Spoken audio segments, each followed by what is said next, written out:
ग्रंथराज ज्ञानेश्वरी आणि त्याच्यावरती आपण अध्याय क्रमांक 2 याला काल निरोप दिला. तसं पाहिलं तर आपण पूर्णच्या पूर्ण अध्याय वाचलेला नाही आहे. त्याच्यातले मोजके शाळेमध्ये कसं आपले गुरुजी सांगायचे, IMP ठेवा, परीक्षेला कामाला येतील. त्याप्रमाणे आपण त्यातला मोजके भाग त्याच्यातून काढलेले आहेत. त्याच्यातून आपल्याला त्याचा घोषवारा कळावा, काय ज्ञानेश्वरीचा विषय आहे. आता जवळजवळ आज आपण 8व्या दिवसात पदार्पण करतोय आणि 8व्या दिवसात आपण जर पहिल्यापासून ज्यांची हजेरी आहे त्यांच्या लक्षात येईल की जे आपण आपल्या ठिकाणी इतर ठिकाणी नेहमी असं आपण समजतो, धर्म कीर्तन प्रवचन वगैरे सगळं काय ऐकतो आपण, परंतु त्याच्यामध्ये जे सांगितले ते तर इथं वेगळंच सांगितलेलं आहे काहीतरी, आणि इथं जे सांगितलेलं आहे ते काय तिकडं सांगितलं जात नाही. ठराविक ठिकाणी आहे, जिथं जिथं क्षेत्र आहेत त्या क्षेत्रांच्या तिथे काही महात्म्य तसे आहेत. त्यामध्ये सुद्धा काही अपरोक्ष ज्ञानी महात्मे आहेत आणि काही परोक्ष ज्ञानी महात्मे आहेत. परोक्ष ज्ञानी म्हणजे काय, हिवरे बुद्रुक जुन्नर तालुक्यामध्ये गाव आहे, हे नकाशात लिहिलेले, कधी कधी कोणाच्या तरी मुखातून ऐकलेले, त्याला म्हणायचं परोक्ष ज्ञान.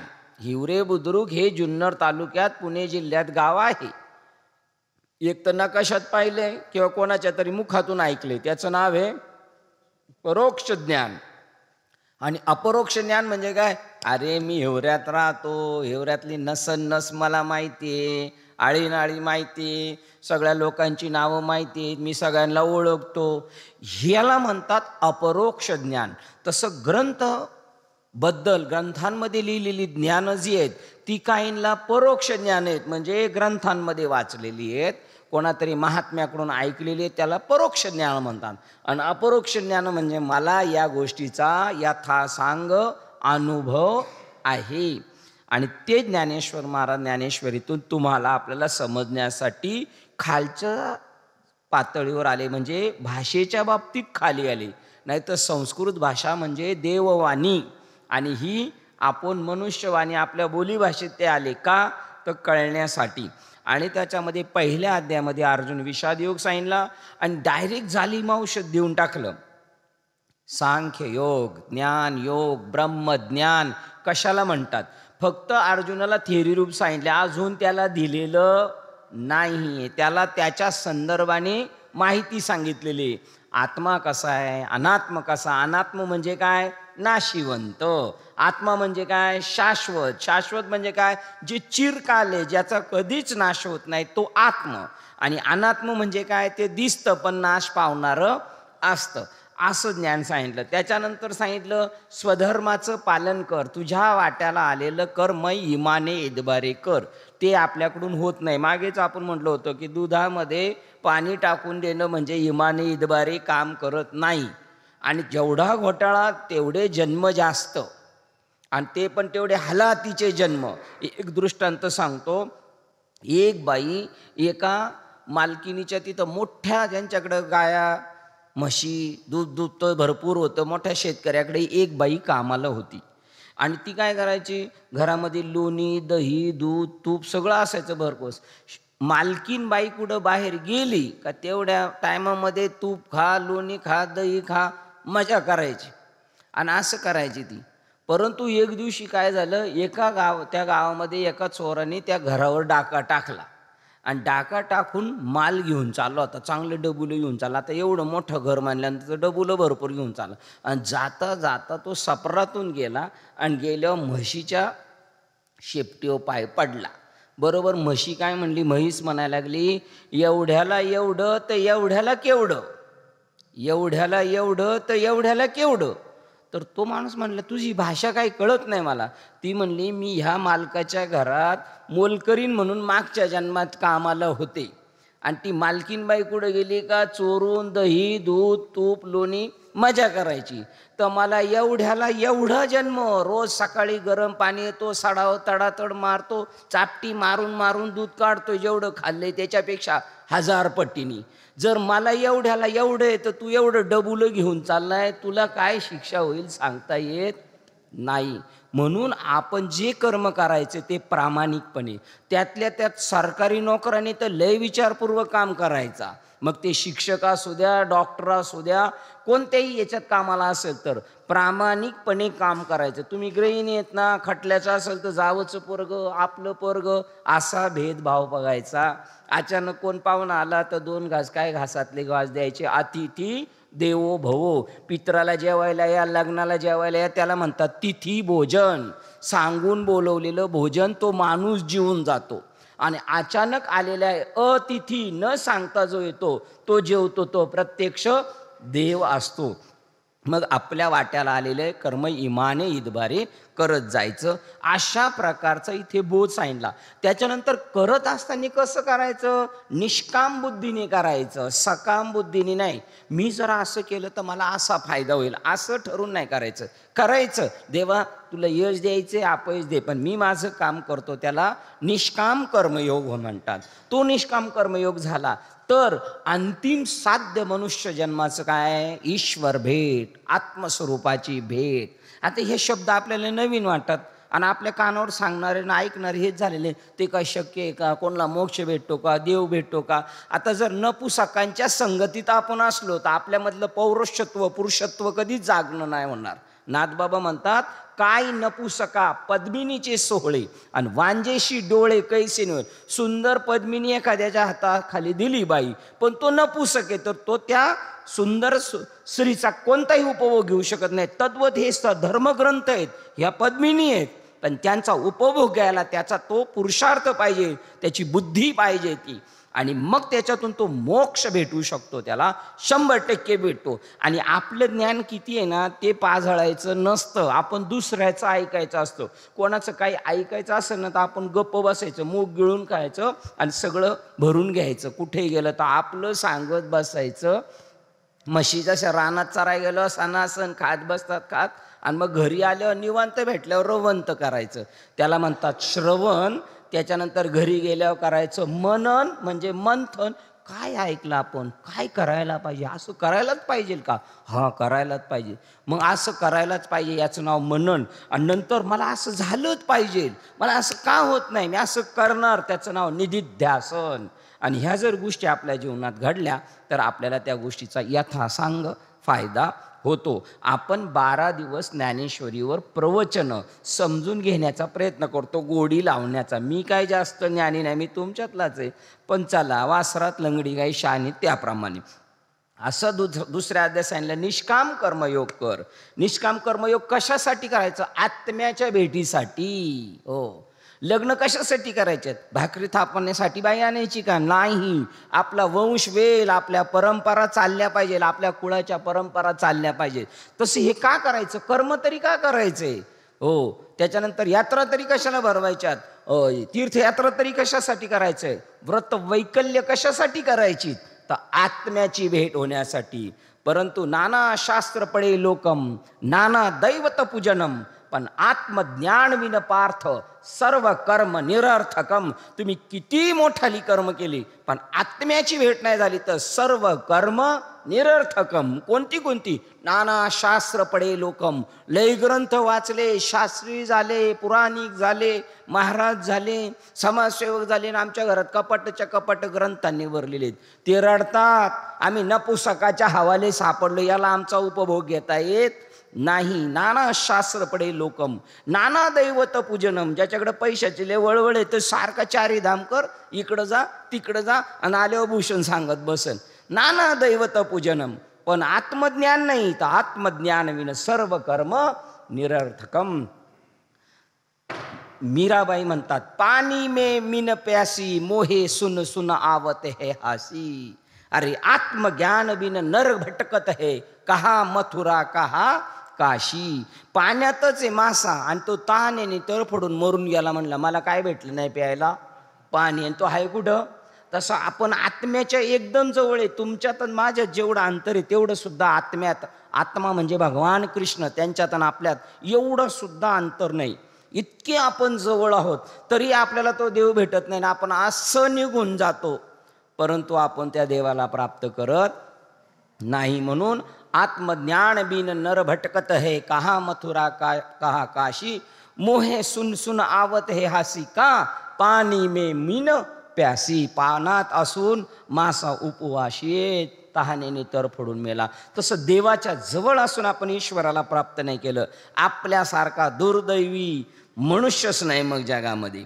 आणि अशा प्रकारचा तो निष्काम कर्मयोग सांगितला, बुद्धियोग. मग कर्म करायचं तर ना, तर चांगलं कर्म कर, सत्कर्म कर, नैष्कर्म्य कर, हो. आणि मग त्याच्यातून सुटशील. निळा म्हणे मी निष्काम आणि परिपूर्ण आत्माराम, मी आत्मा आहे. मग आता मागे फक्त त्यांना थेरी सांगितली. मग असे महात्मे आहेत, मग त्या महात्म्यांना ईश्वर भेटला, मग मी काय करायला पाहिजे.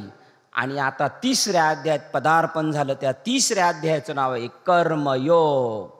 कर्म करायचं आणि त्याचा कर्म करण्याचा काय आलाय आपल्याला, योग. या प्रत्येक अध्यायाच्या पाठीमागं योग शब्द आहे. योग शब्दाचा अर्थ काय, जोडणे. जोडणे, कर्माला जोडणे, सांख्य ज्ञानाला जोडणे. अर्जुन विषादाच्या योगाला जोडला. ज्ञानाचा योग म्हणजे जोडणे. त्याप्रमाणे कर्मयोग. मग करायचंच आहे कर्म, तर कोणतं करायचं.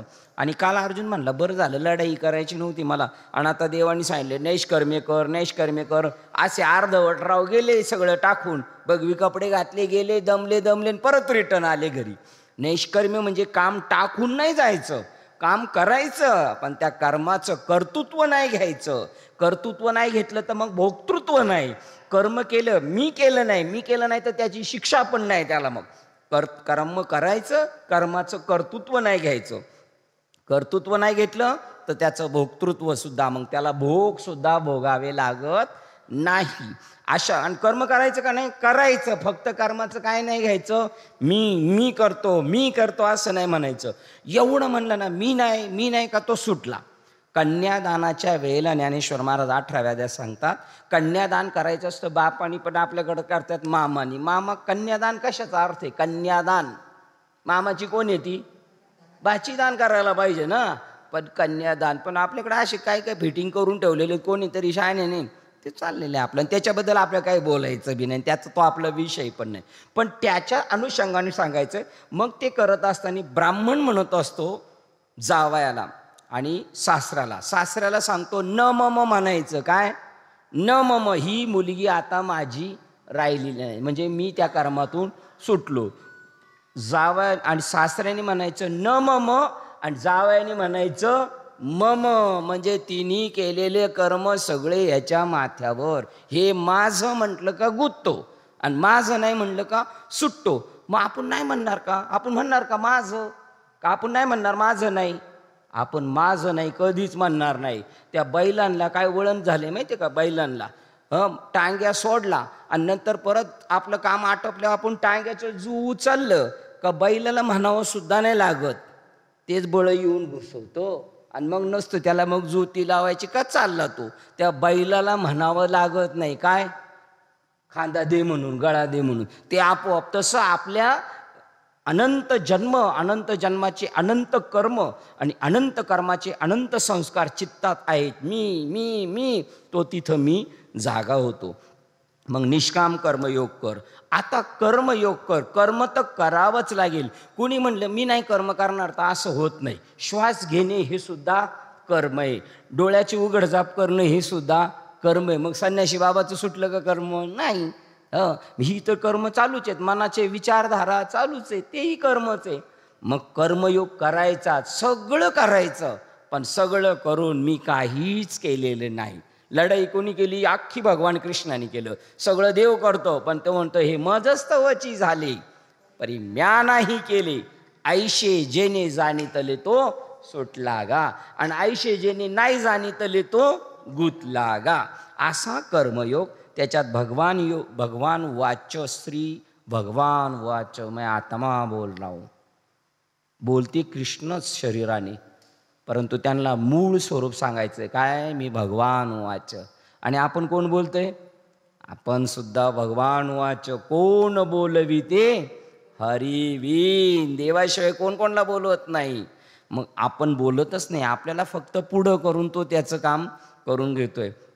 भगवान उवाच एकू ज्ञान योगू म्हणजे एकी जो सांख्य अनुष्ठिजे. काल आपण कोणता योग पाहिला? सांख्य योग, ज्ञान योग.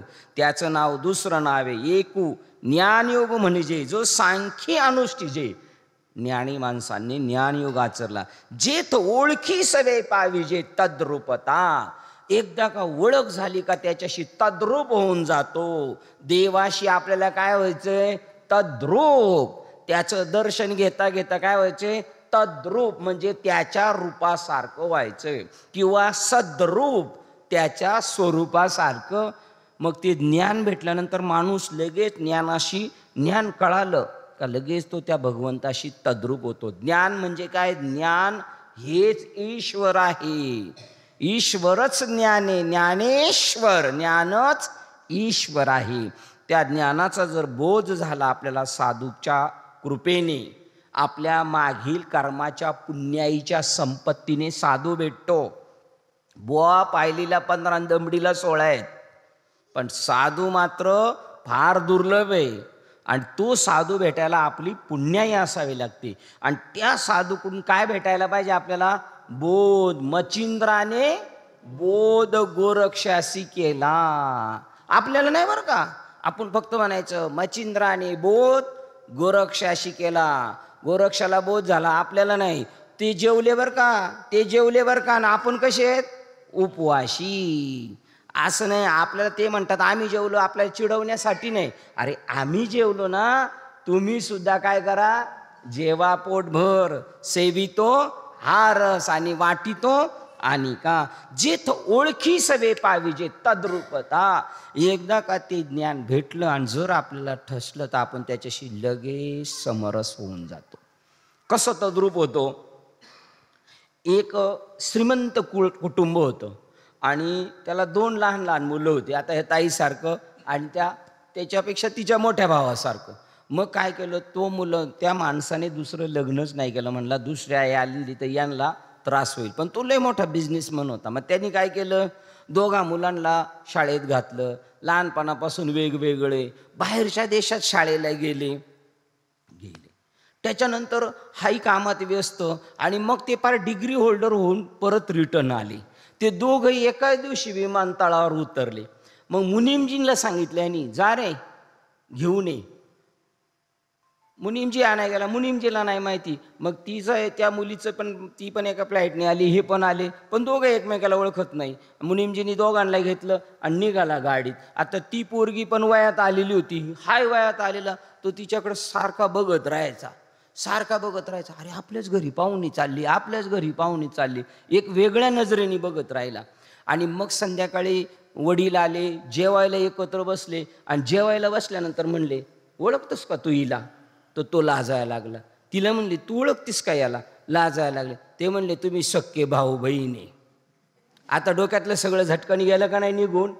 तसं देवाशी जेव्हा संबंध जोडला जाईल, देवाशी जेव्हा ओळख करून देईल, त्यावेळेला ओळखी सवे पाविजे तद्रूपता. लगेच ते रिलेशन जॉईंट होणार देवाशी. एक कर्मयोग उजान जेथ साधक जन निपुण होऊन या निर्वाण पावती एक वेळ. पहिला मार्ग ज्ञानयोग, दुसरा मार्ग कर्मयोग. एक कर्मयोग उजान जेथ साधक जन निपुण होऊन निर्वाण पावती एक वेळ. तुम्हाला आपल्याला सामान्य लोकांना हे मार्ग सांगितलं कारण आपल्या डोक्यात झटकन घुसत नाही.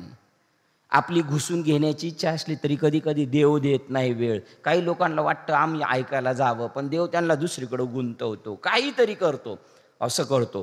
तर ती सुद्धा देवाची कृपा व्हावं लागती. मग तुम्हाला आपल्याला सांगितलं पंक्ती घालायच्या, साधना करायची, जायचं वारीला. हे कर्मयोगातला मार्ग आहे. ज्ञानयोग स्पेशल आहे आणि तो स्पेशल पाहिजेल का तुम्हाला? परवडायला पाहिजे ना. साड्या काढल्या तर ते म्हणले कितीपर्यंत घ्यायचे? तो दुकानदार पहिलाच विचारतो. आपण म्हणतो आम्हाला 2000 पर्यंत. तो 12000ला हातच नाही लावायचा, कारण आपल्या खिशाची ऐपत बघून घालणार ना. तसं आपल्या बुद्धीची सुद्धा पाहिजे. मी काय घ्यावं आणि काय घ्यावं कोणाला कळत नाही. मुंबईला इकडून येतात मेथीच्या भाज्या, अशा जुड्याच्या जुड्या. आता ह्या आमची मंडळी कधी नाही गेली तर मला म्हणणार, या बरं मेथीची भाजी घेऊन. म्हणलं आपल्याला तर काही कळत नाही. म्हणले तिथं एखादी म्हातारी आजी घेत असती ना, तिलाच म्हणायचं आजी मला एक काढून द्या. पण मी त्या बायांची पाहिली गडबड. ती पहिली बाई जी ती ना, तो असा गंजर लागलेला असतो. ती काय करते, वरच्या जुड्या बाजूला करते आणि खालची काढते, वरच्या बाजूला करते, खालची काढते, आणि ती घेऊन जाते. आता ज्या पहिल्या वरच्या होत्या त्या कुठे गेल्या, खाली गेल्या. आता दुसरी आली ना, त्या वरच्या परत बाजूला करते आणि खालची. मी म्हणलं यांना तरी नीट कळतं का नाही काय माहिती, म्हणलं आहे की नाही. ही अशी आहे, जरी म्हणलं मला कळतंय, मला कळत नसतं, पण आव मात्र आपण आणतो, कळतंय याला दम्म म्हणतात. तो संतांना आवडत नाही. संतांना निरागस भाव लागतो, निरागस. हो, निरागस म्हणजे काय, माझं शेजाऱ्याचं भांडण झाले, पण त्याच्या पोरांनी मला पाहिलं तर ते माझ्याकडे टकमक बघते आणि हसते, मी त्याच्याकडे बघून हसतो. त्याला असं नाही वाटत का आपली यांची भांडणे आहेत म्हणून, त्याला निरागस भाव म्हणतात. तो संतांना अभिप्रेत आहे. एक कर्मयोग जाण जे तर साधक जन निपुण होऊन निर्वाण पावती एक वेळ. निर्वाण म्हणजे मरायच्या वेळेला किंवा शेवटच्या टप्प्याला ते तिथं जाऊन पोहोचतात. पण तो शेवटचा टप्पा किती जन्मानंतर येईल हा सांगता येत नाही. तो दृष्टांत मी कशासाठी सांगितला, मी तिच्या बाजीचा, यांना तरी कळते का नाही. तसे याच्यात रोज उलघाल करणारी बरीच लोक आहेत, पण त्यांना सुद्धा ते काही कळत नाही. त्यामुळे दोन मार्ग आहेत. मग एक ज्ञान मार्ग आहे, एक कर्म मार्ग आहे. बघ बाबा तुला काय घ्यायचंय ते 4थ्या अध्यायात ज्ञानेश्वर महाराज म्हणतात, ते ज्ञान पैगा बरवे जरी मनियाथी आणावे. तुझ्या मनाला वाटते का आपल्याला हवंय, हवंय वाटतंय, तर संताया भजावे सर्वेश्वेशी. सर्वस्वाने त्या संतांना भजा. मग दोन मार्ग ठेवलेत आपल्या डोळ्यापुढे. त्या दोन्ही मार्गाचे फायदे सांगतात आणि नुकसान पण सांगतात. नुकसान म्हणजे दिरंगा येईल, लेट, उशिरा होणार, आणि यांनी झटकन. एक मार्ग तरी दोन्ही परी एक वटती निदानी. हे मार्ग तरी दोन्ही, हे मार्ग किती आहेत, दोन. एक कोणता मार्ग, ज्ञानयोग. दुसरा कोणता, कर्म. हे दोन जरी असले तरी एक वटती निदानी, ते शेवट एकाच ठिकाणी जातात. जैशी सिद्ध साध्य भोजनी तृप्ती एक. जसं एक सिद्ध जेवण आहे आणि एक साध्य करायचंय. आपल्याकडं बघा बरं, सप्त्याला जर जेवण आहे तर कीर्तन झाल्यानंतर जेवण म्हणलं काय टेन्शन आहे का आपल्याला, कीर्तनातून उठायचं आणि लगेच जेवायला बसायचं. हे सिद्ध भोजन आहे, लगेच खायचं. आणि एखादा जर म्हणला छे आपण घरी जाऊन बनवून खाऊ, मग वाजवतील 12 तुझे, आहे का नाही. म्हणजे लेट होईल आणि आदबशील सुद्धा, घामाघूम. मग आयतं भोजन पाहिजे का करून खायचं. तर आपल्याला जवळजवळ सवय कशाची आहे, आयतं भोजन. आयत्यावर कोयताले आपल्याला आवडतो ना, आहे की नाही. मग तुम्ही ते घ्या. व्यवहारात हे कळतं पण परमार्थातलं आयतं कळत नाही. एक सिद्ध आहे आणि एक साधन, आणि दोन्ही भोजनाने तृप्ती सारखीच होणार आहे. पंक्तीलाही जेवून गेला तर तृप्ती, आणि घरी गेलो 1-2 तास बनवण्यात गेलं तरी तृप्ती आहे. सोपं कोणतं आहे, लगेच आयतं खायचं. पण नको म्हणतो मनुष्य, नको असं आहे. हे ज्ञानमार्ग म्हणजे सिद्ध भोजन, आणि करून खायचं कर्मयोग म्हणजे साध्य भोजन. तिथं थोडी आदबादब आहे. ज्ञानात आदबादब नाही. आणि ज्ञान घ्या असं वारकरी संप्रदाय म्हणतो. वारकरी संप्रदाय ज्ञानाचा पुरस्कार करतो. हरिपाठात सांगितलं, द्वैताची झाडणी, गुरुकडून ज्ञान. द्वैत जाईल असं गुरुकडून ज्ञान घ्यायचंय. गुरु कशासाठी करायचे, मोठेपणासाठी नाही करायचं. जे गुरु केलेत आपण, त्यांनी आपलं द्वैत घालवले का. द्वैत म्हणजे देव वेगळा आणि मी वेगळा, हे 2 प्रकार घालवले का. देवानंद मला एक केलंय का, त्यांचं नाव गुरु आहे. बाकीचे गुरु म्हणजे आपल्या गावच्या भाषेत ज्ञानेश्वरी सांगितलं, गुरु म्हणजे जनावर, बाकीची सगळी. गुरु जे देवाची भेट घालून नाही देत पण गुरु आहेत, ते काय, गुरु म्हणजे गुर, जनावर. दुसरं सांगितलं, एक सिद्ध भोजन, साध्य ताबडतोब जेवू शकतो ते ज्ञान, आणि करून खायचं तो कर्मयोग. दुसरं सांगितलं, का पूर्वापर सरिता भिन्न दिसती पाहता, मग सिंधू मिळणी ऐक्यता पावती शेकी. जी समुद्रा नद्या आहेत ना, नद्या, त्या नद्या का पळतात बरं. नद्या साधू का पळतो त्याचं कारण आहे. नद्या का पळतात, त्यांना समुद्राला जायचंय. त्यांना समुद्राला का जायचं, कारण त्यांचा जन्म कुठून झालाय, समुद्रातून. कसं काय?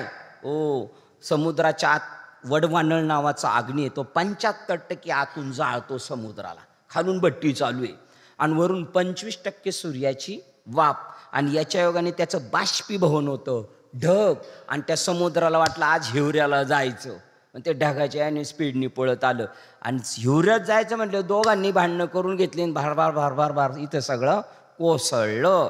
समुद्राला वाटलं होतं हिवऱ्याला जायचं, तसं आता हिवऱ्याला आला, त्याने काय केलं, सगळं हिरवगार केलं आणि नदीला जाऊन भेटला, आणि नदी पळती, कुठं पळते नदी? समुद्राकडं. श्रीपाद बाबा चव्हाण आणि महाराष्ट्राचे मुख्यमंत्री यशवंतराव चव्हाण हे दोघं एका टेबलावर बसलेले होते आणि काचेच्या ग्लासात पाणी होतं. त्यावेळेला श्रीपाद बाबांनी यशवंतराव चव्हाण मुख्यमंत्री साहेब त्यांना विचारलं, साहेब हे पाणी कुठून आलं? ते म्हणले नळाचं पाणी. त्यावेळेला श्रीपाद बाबा म्हणले, महाराष्ट्राचे मुख्यमंत्री गैरहजर, पाणी कुठून आलंय?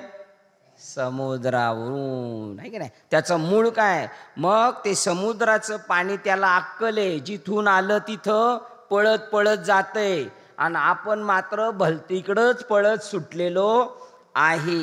मग एक पूर्व वाहिन्या नद्या आहेत आणि एक पश्चिम वाहिन्या नद्या आहेत. आता भूगोलामध्ये जो अभ्यासात हुशार असेल तो सांगल, पूर्व वाहिन्या नद्या समुद्राला लवकर जाऊन मिळतात का पश्चिम वाहिन्या? पश्चिम वाहिन्या नद्या समुद्राला लवकर जाऊन मिळतात. तसा हा पश्चिम पंथ आहे आपला, वरचा जाण्याचा देवाची द्वारी. पश्चिम म्हणजे बघा, मुंबईला पाऊस पडला, कोकणात पाऊस पडला, तर ते पावसाचं नद्याचं पाणी लवकर जाऊन समुद्राला मिळेल की नाही? आणि इकडचं फिरून फिरून फिरून जाणार. तसा कर्मयोग फिरून फिरून फिरून फिरून जाणार. आणि ज्ञान मार्ग काय करणार? डायरेक्ट जाणार. हे दोन मार्ग सांगितले. तैसे दोन्ही मते सूचित एका कारणात, हे दोन्ही मार्ग एकाच गोष्टीकडे तुम्हाला दाखवतात, सूचना करतात, दिशा दाखवतात. परी उपस्थिती योग्य ते अधीन असते. आता कोणता मार्ग निवडायचा ही आपल्या अधिकारावर आहे, आपल्या डोक्यावर आहे, आपल्या पुण्यरूपी पैशाची शिजोरी किती बंडल आहे त्याच्यावर आहे. कोणता मार्ग मी निवडणार? आता मी तुम्हाला विचारतो, डायरेक्ट जेवण आहे तो मार्ग निवडणार का घरी जाऊन बनवून जेवायचा मार्ग निवडणार तुम्ही? आणि तुम्ही अख्खा दिवस कामावरून घामाघूमवून आलेले आहेत, डायरेक्टच जेवणार ना. मग हे जसं व्यवहारात कळतं तसं परमार्थात ज्ञान मार्ग स्वीकारावा माणसाने, पण तेवढी बुद्धी चालत नाही. कारण बाप भाग्य कैसे नसरेची कर्म. स्वामी विवेकानंद म्हणतात, कोण स्वीकारेल?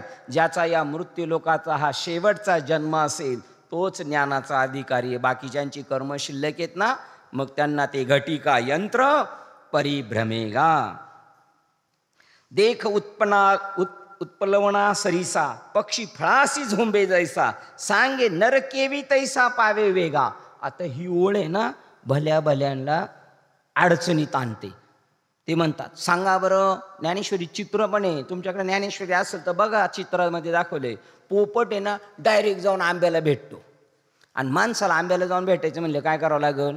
त्याला पहिलं खोडात चढावं लागेल, मग ती फांदी निवडावं लागेल आणि मग त्याबरोबर जाऊन तिथं पकडायला लागेल. आता दोघांपैकी कोण पहिला जाऊन पकडील? पोपट. आता हा मार्ग सांगायचा आहे, पण सगळ्यांनी डोक्यात काय घेतलेलं आहे? सांगे नरू केवी तैसा पावे वेगा. स्पीडनी कसा जाईल नर? म्हणजे नरात ताकद नाही, पोपटात ताकद आहे का? फक्त तुम्हाला काय सांगायचं आहे? मार्ग. एक लोह मार्ग, जल मार्ग आणि एक वायू मार्ग आहे. आणि तुम्हाला जर फुकट सगळीकडे तिकीट आहे आणि दिल्लीला जाऊन यायचंय, लोह मार्ग, जल मार्ग, अमेरिकेला जायचंय समजा कुठे बाहेरच्या देशात, लोह मार्ग, जल मार्ग, वायू मार्ग. तर या तिघांमधला फुकट जायचंय तर कुठं लवकर जाल? काशीला जर जायचंय तर वायू मार्गाने जाणार ना, विदाऊट तिकीट म्हणल्यानंतर. मग ते कारण का? त्याच्यामुळे वेळ पण वाचणार आणि ते गचके गचके गाड्यांचे खायचे नाही. पण आपल्याला सवय झाली, गचके गचके बरं वाटतं, जरा चांगलं नको वाटतं आपल्याला, आहे की नाही? त्याप्रमाणे, आहे की नाही? तर फळाशी झोंबे कसा? अरे त्या पोपटासारखा एक मार्ग आहे, विहंग मार्ग हवेने उडण्याचा, आणि एक आहे पिपिलिका मार्ग, हळू हळी ढाळे ढाळे तिथपर्यंत पोचायचं. माणसाचा मार्ग जो आहे तो पिपिलिका मार्ग आणि पोपटाचा मार्ग हे विहंग मार्ग. जेवणाचं उदाहरण सांगितलं नदीचं उदाहरण सांगितलं आणि हे शेवटचं सांगतात. मग तुम्ही आपण पोपटाचा मार्ग निवडायचा का माणसाचा मार्ग निवडला पाहिजे? पोपटाचा मार्ग हे मार्ग सांगायचा त्यांना, कोणता मार्ग निवडायचा ते म्हणले. मग तो हळूहळू ढाळे ढाळे केतुलेने एक वेळे मार्गाचे निबळे निश्चित ठाकी. मग एकदा तो मनुष्य हळू हळू हळू जाईल एक दिवशी. अहो एक दिवशी तर सगळेच मुक्त होणार आहे. एक क्रममुक्ती आहे ती आहे ना, हळूहळू चालूच असते. सगळे माणसांना एक चान्स देणार. परंतु बस झालं आता, थकलो बाबा, पुरे पुरे, आता नको दुजियाची सत्ता. तेव्हा थकलो रे बाबा, आता मज सोडवी दातारा कर्मापासोनी दुस्तरा. असं ज्याला वाटतं तो लगेच वायुमार्ग पकडून निघून जाणार. तैसे देख, आता डायरेक्ट सिद्धांत, अडदा पडदा छोड़ दो बिन पर्दे की बात, दुल्हन से दुल्हा मिला तो फिकी पडे बारात. ते म्हणले तैसे देख पा विहंगम मते अनुष्ठानुनी ज्ञानाते सांख्य सद्य मोक्षाते आकळती. संतांचे संगती मनोमार्ग आणि आकळावा श्रीपती एने पंथे. संतांचा मार्ग ज्ञान मार्ग आहे. ज्याची पदवी त्याला इतरान साजे, संतांना उमजे आत्मसुख. घ्या रे आत्मसुख उघडा ज्ञान दृष्टी, या विन चावटी करूच नका. तुकोबाराय सांगतात तैसे देख पाह विहंगमते अधिष्ठुनी ज्ञानाते सांख्य सद्य मोक्षाते आकळती. मोक्षाला प्राप्त करून घेतात. कोण? विहंगम करणारे ज्ञानी मंडळी अनुष्ठान करतात. आपल्याला जर सांगितलं, आपण गुरु केले असेल, आपल्या गुरूंनी जर आपल्याला ज्ञान सांगितलं असेल, तर त्या ज्ञानाचं काय करायचंय? ध्यान करायचं. ध्यान सुद्धा दुय्यम मार्ग आहे. पहिलं ज्ञान आहे, लगेच ओळखी सवे पाविजे तद्रूपता. पण जर आपल्या डोक्यात थोडा प्रॉब्लेम आहे, लगेच कळत नाही, म्हणून मग थोडंसं ध्यान करायचं आणि आलेली आवरणं दूर करायची. त्याला अनुष्ठान म्हणतात. येर योगी कर्माधारे, बाकीचे येरती बापुडी. त्याच्यानंतर अजून आपुला तो एक देव करून घ्यावा, तेने विना जीवा सुख नव्हे. पुढचं काय? येरती माई, बाकीचे येर म्हणजे गाभाळे. देव प्राप्त करून घ्या, बाकी येर म्हणजे सगळं फलकट. तसं येर योगी कर्माधारी, काही कर्माच्या मार्गाने विहितेचे निजासारे पूर्णता अवसरे पावती वेगी. ही माऊली येते, ही कोणाला डावलत नाहीत. याचं नाव श्रीमद भगवद्गीता. ही माऊली तुकोबा ज्ञानेश्वर आपला भगवान श्रीकृष्ण पण कोणाला डावलत नाही. पण अशा अनेक गीता आहे. ही श्रीमद भगवद्गीता, अष्टवक्र गीता, शिवगीता. अष्टवक्र गीता म्हणतात. आम्हाला फक्त 90च्या पुढे 12वीला पास झालेले विद्यार्थी पाहिजेत, कारण आम्हाला डॉक्टर बनवायचे. ते म्हणले 35% ITI तिकडं पाठवायचा त्याला. हा, मग त्यांना कोणते पाहिजेत? पण मग आता ITI सुद्धा चांगले ना, पोट्ट भरील ना, कसं काय न रडत कठत. साहेब जरी नाही झाला तर चपरासी तरी होईल ना. मग त्याला तो मार्ग आहे. सगळ्या कॉलेज आहेत सगळे, पण ज्याची बुद्धी आहे तोच डॉक्टर केला जाईल ना, आणि बाकीच्याला नाही तर त्याला पण आहे ना सायन्स, कॉमर्स, आर्ट. तसं मग बाकीचे लोक सगळे सायन्सला जातील का? नाही. मग ते काय करतात? चला भाऊ आपण आर्ट साईड पकडू, आणि मग तिकडून विहितेचे निजा सारे. विहित कर्म म्हणजे आपल्या वाट्याला आलेलं कर्म, ते यथासांग करायचं. ते कर्म करता करता करता आपण त्या स्वरूपाला जाऊ. मग ज्ञानाचे अधिकारी फार कमी आहेत आणि कर्माचे अधिकारी भरपूर आहेत. मग त्यांना सांगितलं आता तुम्हाला कर्म करायचं ना, तर कसं करायचं ते आम्ही सांगतो, ऐका. स्वधर्म जो बापा. धर्म कशाला म्हणतात? आपल्या वाट्याला आलेलं कर्म, त्या कर्माला म्हणतात स्वधर्म. त्या कर्मालाच कधी कधी धर्म म्हणतात, आणि त्याच कर्माला इथे म्हणतात यज्ञ. उदर भरणे नोव्हे जाणीजे. आता आपण यज्ञ कर्म करून आलो असं कुठं वाटतंय?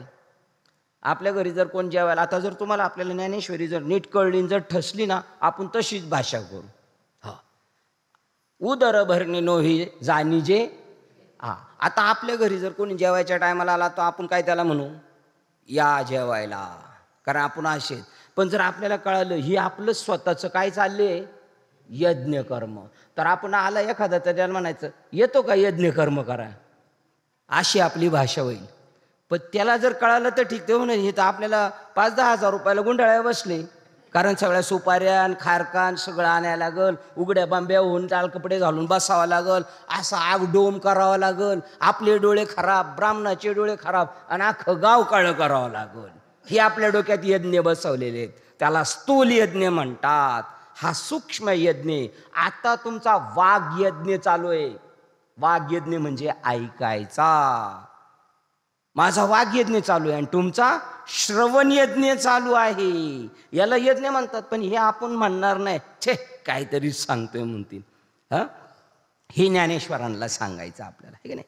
जो स्वधर्म जो बाप्पा तोच नित्य यज्ञ जाणा. आपण जे स्वयंपाक करतो ना तो यज्ञ. हो, आपण सकाळी आंघोळी करतो तो यज्ञ. आपली सगळी नित्याची कर्म काय आहेत? यज्ञ. त्याचं दुसरं नाव धर्म आहे. नाही जेवला तर हो. आणि तिसरं नाव आहे कर्म. ही नावं वेगवेगळी आहेत पण का वस्तू मात्र गोष्ट एक. मदर आई आणि मा हे मिळून काय, जिनी जन्म दिलाय ती बाई, तिचं नाव आई. मदर आणि मा एकाच वस्तूला ही वेगवेगळी नावं आहेत. जो स्वधर्म जो बाप्पा तोच नित्य यज्ञ जाण पा. म्हणून ते वर्तता तेथ पापा संचारू नाही.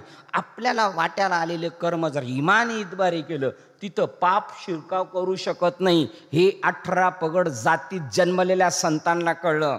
म्हणून गोरा कुंभारकीच करीत राहिले. हे गाव ते गाव ते गाव, दुनियादारी करत नाही बसले. हो, कीर्तन प्रवचन म्हणजे पैसे कमवायचं नावलौकिक करायचं साधन नाही. उलट त्यांनी आपली कर्म केली. हो, आणि सजन कसायचं तर काम काय होतं माहिती का? खाटकोट मटण तोडायचं. आणि मदत कोण करत होतं माहिती का? सजन कसाया विकू लागे. कोण मांस विकू लागायचा? देव. त्याच्याकडे जे देव कसा मोजायचा काय असं काय त्यांनी नोकर नव्हता ठेवला. त्याच्यात तराजूच्या तो काटा होता ना, त्याच्यामध्ये 1 शालिग्राम होता. तो वजन ठेवलेला असायचा. जर एखादं गिऱ्हाईक म्हणलं 1/2 किलो द्या, ते म्हणले का 1/2 किलो का, याचं वजन किती व्हायचं शालिग्रामचं? 1/2 किलो. इकडं दुसरा जर म्हणला 1/2 किलो, ते माप बदलायचाच नाही, इकडं माप तसं व्हायचं. असं सजन कसाया माळ्या सावत्यास खुरपू लागी. असं ईश्वर आपल्याकडून काम करून घेतो. त्यामुळं आपल्याकडून पाप होणारच नाही. हो, तेथ वर्तता म्हणून वर्तता तेथे पापा संचारू नाही. पंख चालू असले चिमणी जाऊन त्याच्यावर बसू शकते का?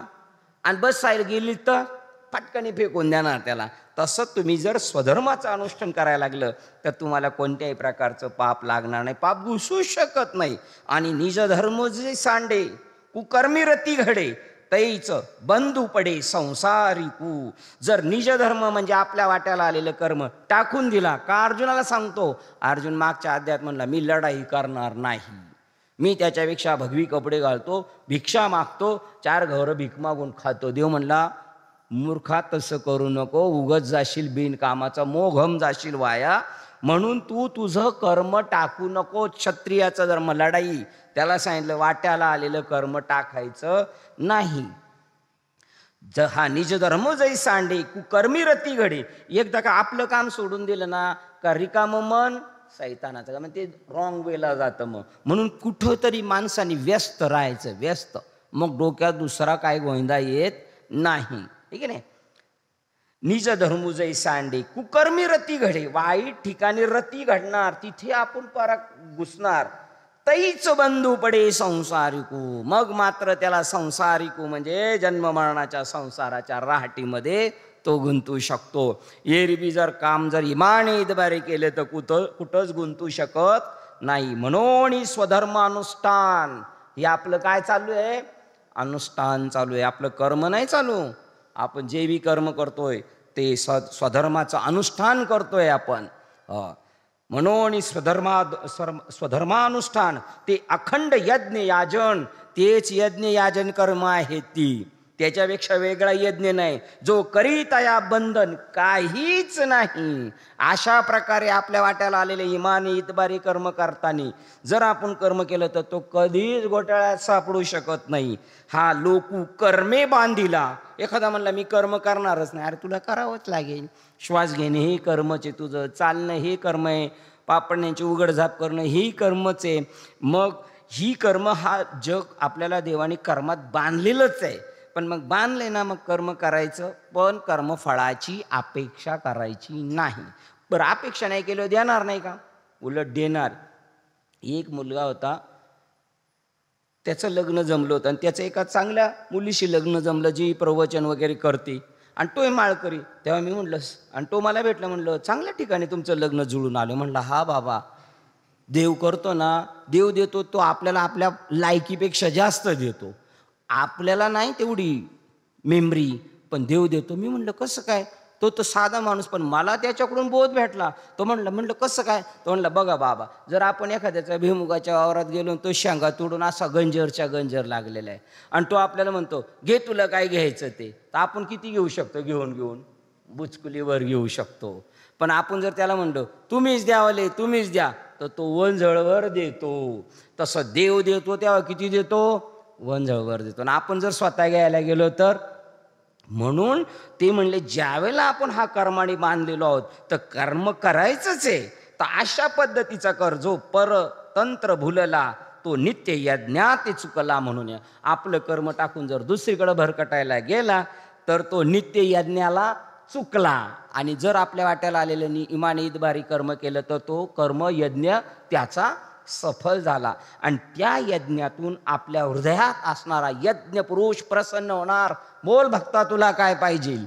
आता आपली जी अपेक्षा असेल, आपली जी योग्यता असेल ते मागणार आपण जर म्हणलं देवा बस झाला आता मला तुझ्यात सामावून घे, तर तो आपल्याला सामावून घे. आणि जर अजून आपली रग असेल तर आपण सांसारिक मागणार. तो कबड्डी कबड्डी कबड्डी कबड्डी करतो. किती वेळ करतो? त्याला धर धर धर मागं वाढतात, 2-4 पळ त्याच्या अंगावर पडतात, तरी कबड्डी कबड्डी कबड्डी अजून 7-8 झोंबतात. आणि एकदा का त्याचा दम जिरला का तो म्हणतो ढुस.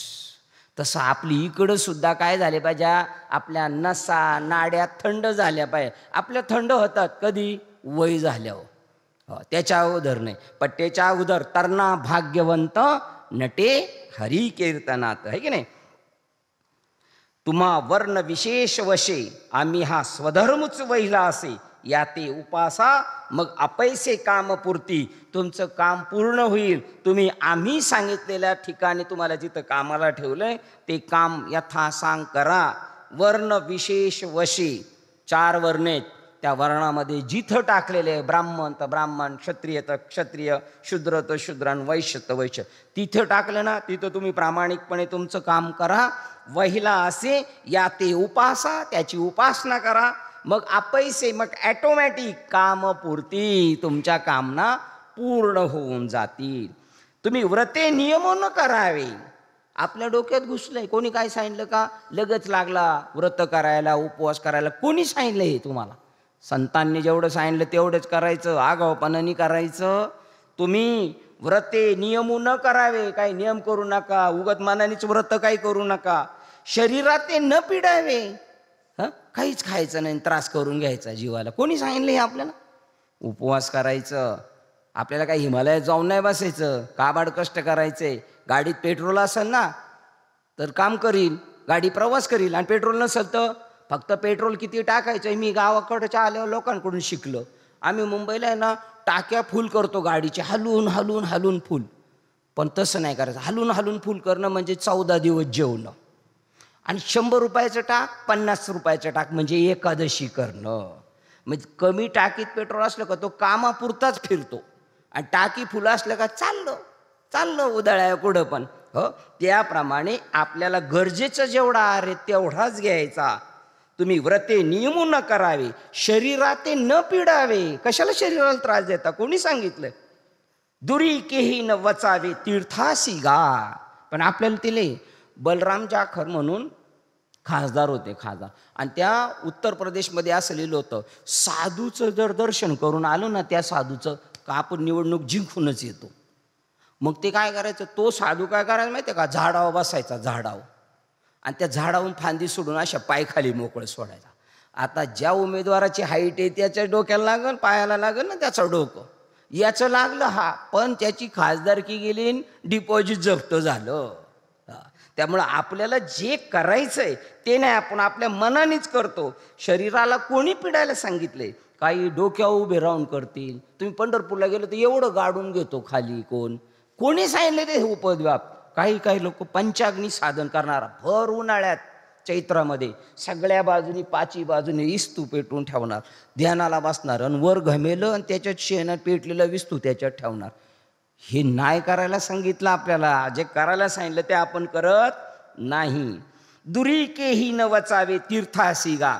उगाच रिकाम टेकडेपणा तीर्थाला फिरायचं कोणी सांगितलं? अरे तीर्थे धोंडा पाणी, देव रोकडा सज्जनी. संतांकडे रोकडा देवे. तीर्थाशी जाऊन या काय केले? चर्म प्रक्षाळिले वरी वरी. तीर्थाला गेला आणि फक्त कातडीच धुवून आला, आतून कशाने शुद्धी होणार? जाऊन या तीर्थाशी तो काय केले? चर्म प्रक्षाळिले वरी वरी. फक्त कातडी धुतली, बाकी काय होत नाही तिकडे गेलो. योगाधिक साधने साशंक आराधने. आकांक्षा करून करणारी आराधने. असं नाही 16 सोमवार केले का असं होईल, करायचं, पण असं होईल म्हणून नाही करायचं. हो, योगाधिक साधने, मंत्र तंत्र विधाने झनी कराल करू नका. मंत्र तंत्र यंत्र याच्या नादी नका लागू. काय करा? वाट्याला आलेलं कर्म प्रामाणिकपणे करा. देवांतरा ते न भजावे. चाललाय या देवाला, सोमवार आला का ग इकडं, मंगळवार आला का तिकडं, बुधवार आला का इकडं. जैशेनी गाव आहे, जशी ती वेश्या आहे, तिचा एक दिवस नवरा मरत नाही, तिचे 30 दिवस भरतात. तसा हा सारखा ह्या देवाला पळ त्या देवाला पळ असं ज्ञानेश्वर महाराज सांगतात. एक काहीतरी आपुला तो एक देव करून घ्यावा. देवांतरा ते न भजावे, हे सर्वता काही न करावे. तुम्ही स्वधर्म यज्ञ याजावे अनायासे. तिथं तुम्ही तुमचं काम करा, हे ज्ञानेश्वर महाराज सांगतात. ही ज्ञानेश्वरी सांगते, पण आपल्याला वाचायला टाइम नाही. हेही बी कळायचं नाही. याच्यापेक्षा सोपं मामासाहेब दांडेकर, गुरुजी विनायक महाराज साखरे यांनी मराठीत अर्थ केलाय. तो तर कळलं ना आपल्याला, पण आपल्याला वाचायला टाइम भेटला पाहिजे. सर्व सुख गोडी सर्व शास्त्रे निवडी, किंवा साई शास्त्रे निवडी, रिकामा अर्ध घडी एवढा सुद्धा. तर एक मनुष्य आमच्याकरता म्हणतो अर्धा घडी राहू नको, रिकामा अर्ध घडी राहू नको. हा म्हणला रिकामा अर्धा घडी राहू नको, कारण सगळे कसे आहेत? अर्धेच आहे की नाही. अर्धवट ज्ञान कामाचं नाही, एक तर पुरं नाही तर रिकामा असावं. तुम्हाला दृष्टांत सांगतो. आधा हकीम जान खत्रे मी. एकदा काय झालं, एका उंटाच्या घशात कवट अडकलं, आणि गावात तर काय जनावरांचे डॉक्टर नव्हते. यांना मी काल म्हणलं चहा पिता पिता माझ्या घशात गवती चहा अडकलाय. हे म्हणले बाबा मी माणसाचा डॉक्टर नाही, हे का नाही. मला पटलं, म्हणलं बरोबर आहे बाबा.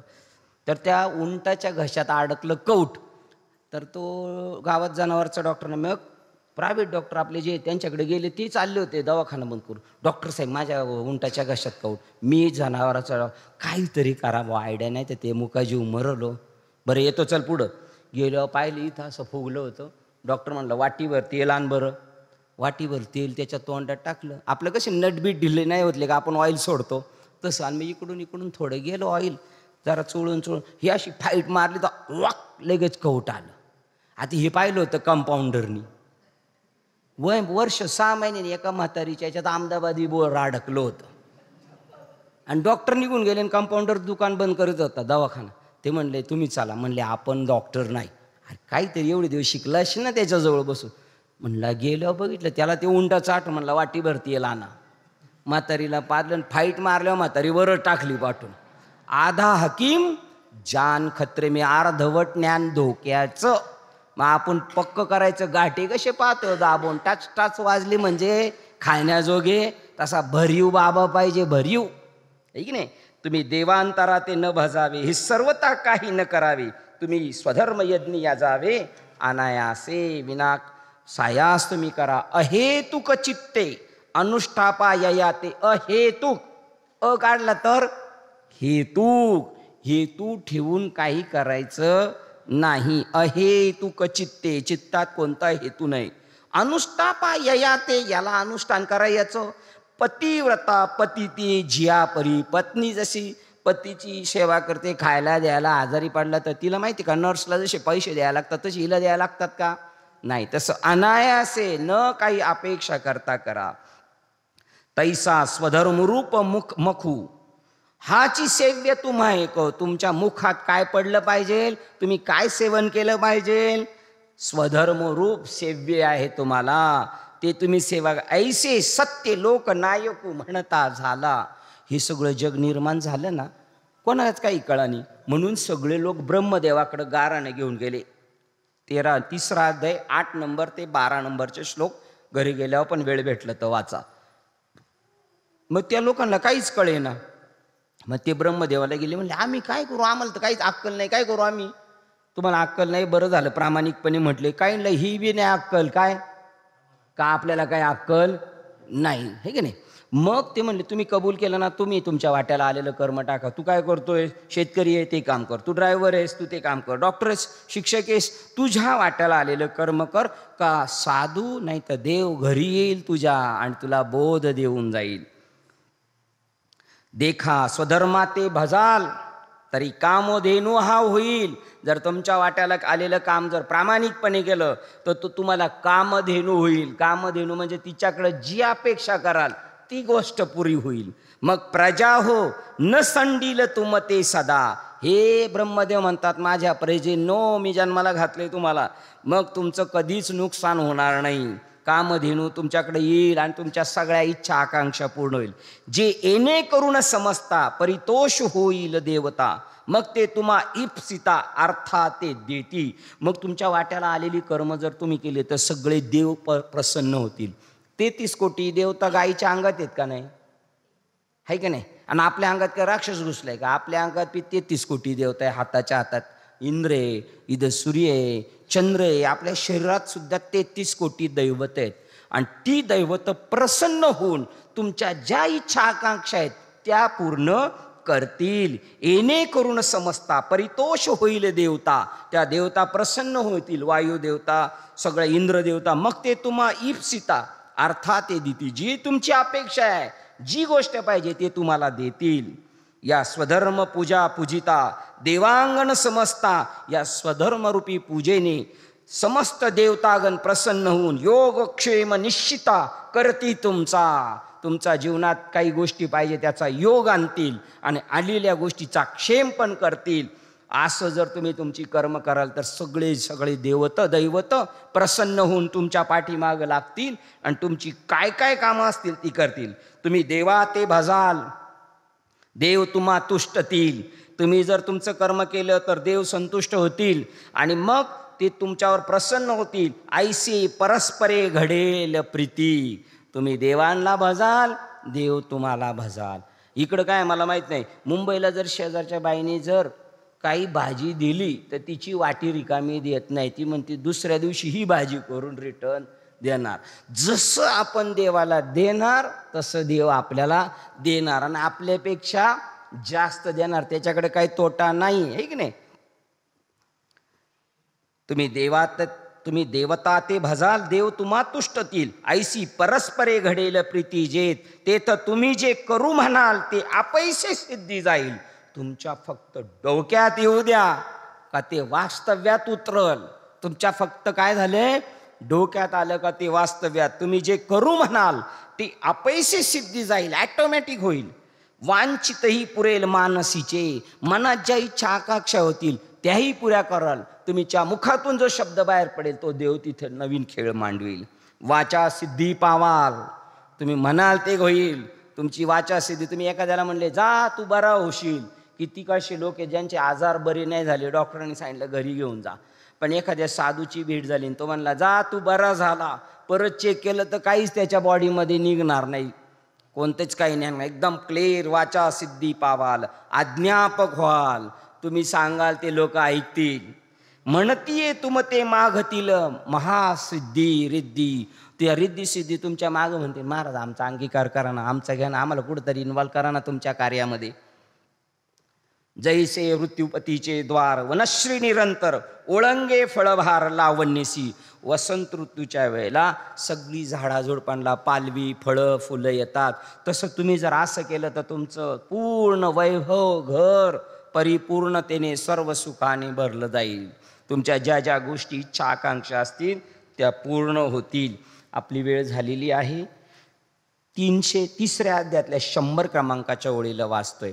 मी काय कोणी मोठा ज्ञानी नाही, पण एका साधूच्या पायाजवळ बसलं. आपल्या मातीचं पण ऋण असतं.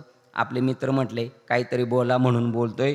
12 दिवस आपल्याला ज्ञानेश्वरी प्रवचन करून ज्ञानेश्वरीची थोडीशी ओळख करून घ्यायची. मग आपण स्वतः एकदा का लिंक भेटली का आपल्याला आपण आपला अभ्यास करू शकतो. काही अडीअडचण असली तर विचारा, जेवढं शक्य आहे तेवढं सांगेल. झालेली सेवा हृदयस्थ सद्गुरू सच्चिदानंद श्रीपाद बाबा, रामदास बाबा, अधिष्ठान श्री ज्ञानेश्वरी, प्रभू रामचंद्र, दत्तात्रेय महाराज, पांडुरंग परमात्मा, ब्रह्मदेव, कृष्ण भगवान सगळ्यांच्या चरणावर. आणि प्रभू तुम्ही महेशाच्या मूर्ती, मी दुबळा अर्चित असे भक्ती, म्हणून बोल गंगावती स्वीकारा की.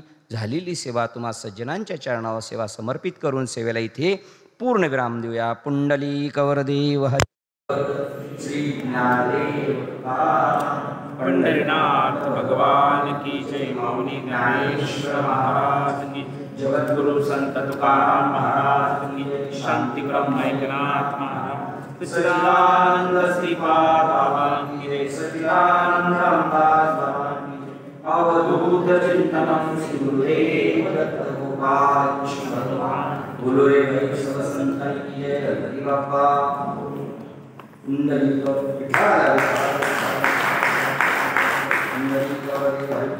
श्री ज्ञानदेव पंढरीनाथ भगवान की.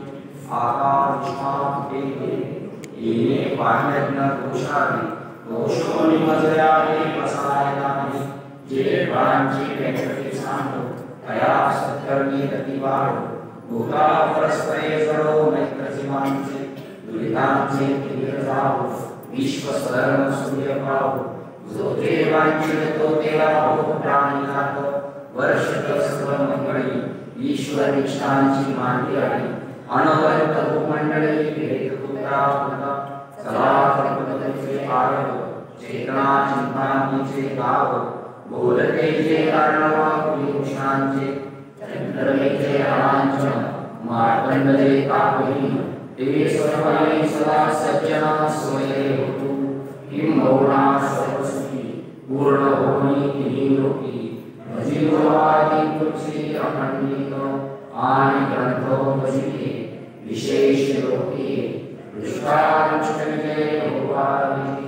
एक मने श्री विश्वेश्वरा हो